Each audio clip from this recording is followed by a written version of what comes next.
Alors, nutrition et confinement, c'est ce dont nous allons parler aujourd'hui.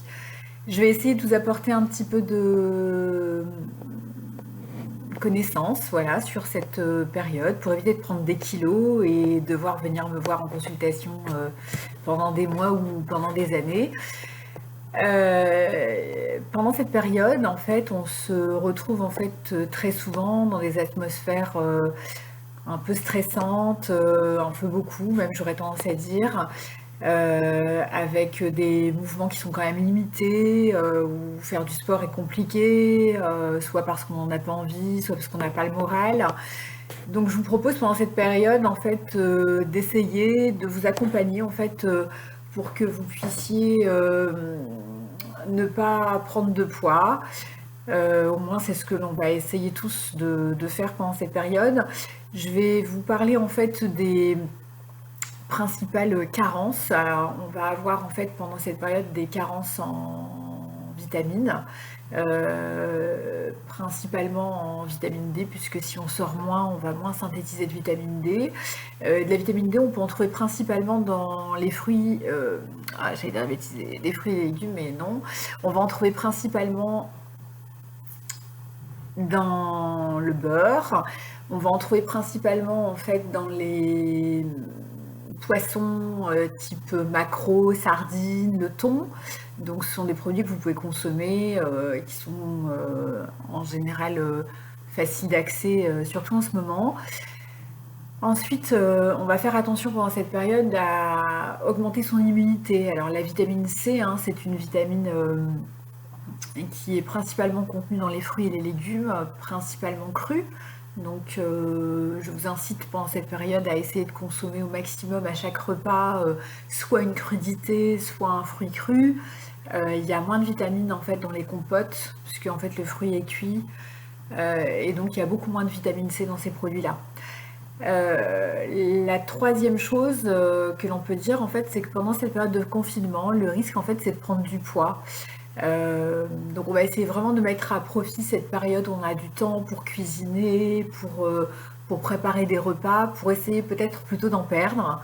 Donc je reste disponible en fait hein, pour les patientes qui souhaitent prendre des rendez-vous par Doctolib via téléconsultation. Ça fonctionne très bien, donc ça permet de ne pas couper le lien et de poursuivre son accompagnement nutritionnel.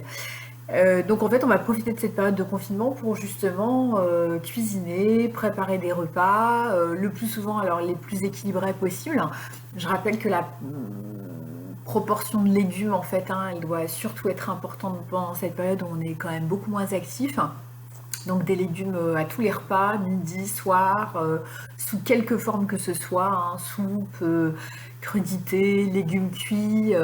Ces légumes doivent représenter au moins un tiers de l'assiette, j'aurais tendance à dire, avec un tiers de féculents, des protéines.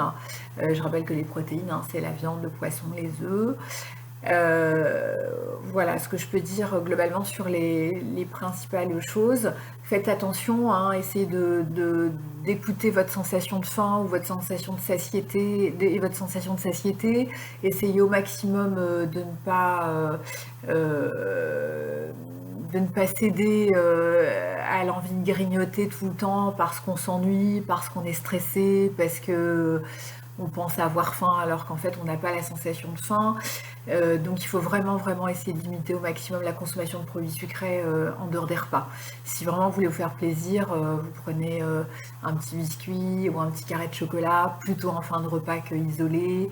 L'après-midi, on restera si on a la sensation de faim, hein, sur une boisson chaude dans un premier temps. Et puis, si la sensation de faim n'est pas coupée avec une boisson chaude, ça pourrait être une tranche de pain ou deux tranches de pain, plutôt du pain complet si on arrive encore à en avoir, accompagné soit d'un morceau de chocolat, soit de confiture, soit un peu de matière grasse, un peu de beurre pour la vitamine D, soit avec du fromage si on est plutôt salé. Et cette collation, elle va être intéressante dans le sens où elle va vous donner la sensation de satiété, elle va vous permettre de patienter ensuite jusqu'au repas suivant. Attention, la dernière chose, ce sont les apéritifs, hein. Dans cette période en fait un peu compliquée, on aurait tendance à vouloir se remonter le moral avec un peu d'alcool. L'alcool, je rappelle que c'est calorique, chez certaines personnes ça stimule la prise alimentaire, donc on peut garder ce moment convivial sans pour autant consommer de l'alcool, boire une eau gazeuse avec une rondelle de citron, prendre un jus de tomate, un jus de légumes, sortir son extracteur sa centrifugeuse, son extracteur de jus qu'on n'a jamais le temps d'utiliser parce que finalement, quand on travaille, on n'a jamais le temps et non, parce que c'est chronophage pour le laver, donc en profiter pour faire des jus de légumes et augmenter comme ça notre immunité. Donc je vous conseille vivement d'être attentive à tout ça.